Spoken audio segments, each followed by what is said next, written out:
সমাবেশ করেছে বৈষম্য বিরোধী ছাত্র আন্দোলন। সেখান থেকে যুক্ত হচ্ছেন আমার সহকর্মী আজহার লিমন। আজহার, জানতে চাই যে এই যে চট্টগ্রামে আইনজীবী হত্যার পর থেকে কিন্তু বিভিন্ন জায়গা থেকে দাবি উঠছে যে ইসকনকে নিষিদ্ধ করতে হবে। বৈষম্য বিরোধী ছাত্র আন্দোলনের কেন্দ্রীয় শহীদ মিনারে এই যে প্রতিবাদ সমাবেশ হয়েছে সেখান থেকেও কি একই দাবি উঠেছে কিনা, কিংবা এই সমাবেশ থেকে তারা আর কি বলেছে?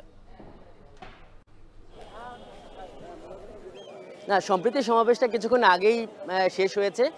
এই গতকাল চট্টগ্রামের আদালত চত্বরে এই রাষ্ট্রপক্ষের যিনি আইনজীবী সাইফুল ইসলাম আলিফ, ওনাকে যে নির্মমভাবে হত্যা করা হয়েছে তার জন্য দোয়া মোনাজাত করে মূলত এই অনুষ্ঠানটি শেষ হয়েছে।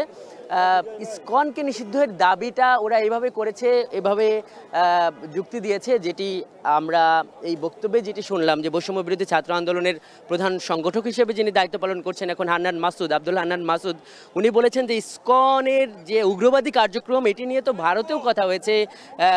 মমতা বন্দ্যোপাধ্যায়কে এখানে তারা উল্লেখ করেছেন যে ইসকন শুধু মানে বাংলাদেশ নয়, উপমহাদেশে এই জঙ্গি তৎপরতা চালাচ্ছে তাদের দাবি। তো এবং এই ইসকনের যে প্রতিষ্ঠাকালীন সময়েই যারা সনাতনী ধর্মগুরু ছিলেন তারা ইসকনের বিরোধিতা করেছিলেন, এরকম নানান ইতিহাস তিনি উপস্থাপন করে বলেছেন যে বাংলাদেশেও অন্তত বিদেশি একটা সংগঠন হিসাবে, জঙ্গি সংগঠন হিসাবে বা তারা এই যে কাজটা করেছে সেটির ভিত্তিতে ইসকনকে নিষিদ্ধ করা সরকারের উচিত।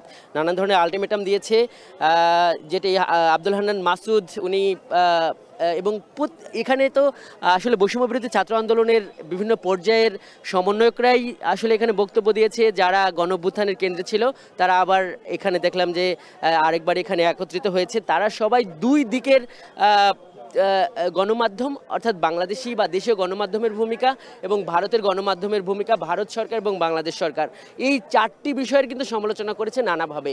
যেমন তারা বলেছে যে এই 5ই আগস্টের গণঅভ্যুত্থানের পর থেকে বাংলাদেশ নিয়ে এই বাংলাদেশের সংখ্যালঘু ইস্যুটাকে ভারতের গণমাধ্যম যেভাবে সামনে এনেছে, প্রকৃত চিত্র যে তা নয় সেটি আসলে অন্তর্বর্তীকালীন সরকার সেটি বা বহির্বিশ্বকে কিংবা ভারতকে সেটি স্পষ্ট করতে ব্যর্থ হয়েছে। এখানে একজন যিনি সমন্বয়ক, ওনার নাম নুসরাত তাবাসসুম, উনি কিন্তু এই ভাষাই বলেছেন।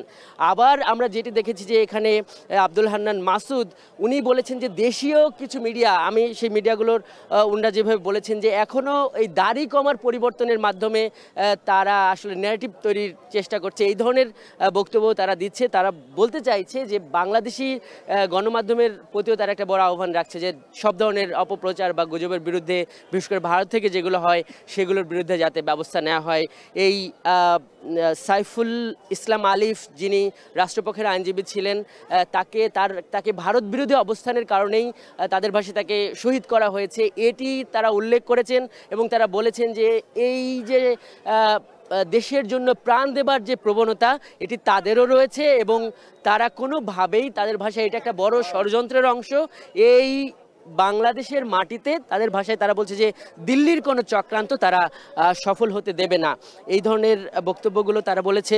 এখানে কথা বলেছে এই বৈষম্য বিরোধী ছাত্র আন্দোলনের মুখপাত্র হিসেবে যিনি কাজ করছেন এখন উমামা ফাতেমা, উনি বলেছেন যে এই সমস্ত কিছুর পেছনে এই চট্টগ্রামের ঘটনার ক্ষেত্রেও কিন্তু আজমা নাসিরউদ্দিনকে উনি কোট করেছেন যে ইসকনের মধ্যে আজমা নাসিরউদ্দিনের লোক ঢুকে পড়ে এই ধরনের ঘটনা ঘটিয়েছে, তারা পেছন থেকে ইন্ধন দিয়েছে। তিনি বলেছেন যে যতদিন এই গণহত্যা বা এই গণঅভ্যুত্থান দমনের জন্য আওয়ামী লীগের যে একটা মানবতা বিরোধী অপরাধ, তার ভাষায় সেই আওয়ামী লীগের যতদিন পর্যন্ত বিচার না হচ্ছে ততদিন পর্যন্ত এই জাতীয় যে সংহতি সেটি বিনষ্ট হবার সংখ্যা থেকেই যাচ্ছে।